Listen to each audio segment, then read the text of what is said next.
తొందరలో రోజాకి తెలియని రహస్యం నేను ఒకటి చెప్తా.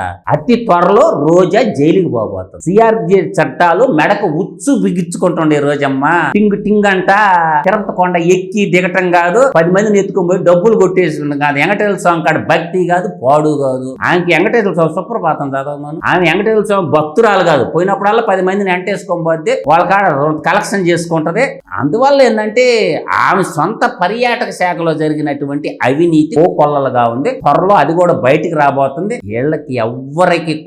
వీళ్ళెవ్వరు కూడా ఇక్కడ గుర్తు పెట్టుకో, గత క్యాబినెట్ ఎవ్వరికి తెలియదు ఏం జరిగింది. ఒక 5 మంది సీఎం ఆఫీస్ లో ఉండేవాళ్ళు, వాళ్ళు ఆడ మట్టమంటే ఆడ సంతకాలు పెట్టిన వాళ్ళు. ఇవి ఎప్పుడన్నా ఆమె శాఖ గురించి వివరంగా చెప్పిందా? నా శాఖకి ఇంత బడ్జెట్ వచ్చింది, నా శాఖ బడ్జెట్ లో నేను ఇది చేసినాను, శాఖ గురించి మాట్లాడదు. జగన్మోహన్ రెడ్డికి డోలు కొట్టుకోవడం, నీ శాఖలో నువ్వేం చేసినావు చెప్పమంటే చెప్పదు. ఎందుకంటే అందువల్ల ఏంటంటే మొత్తం ఆలోచన చేసుకోవాలమ్మా.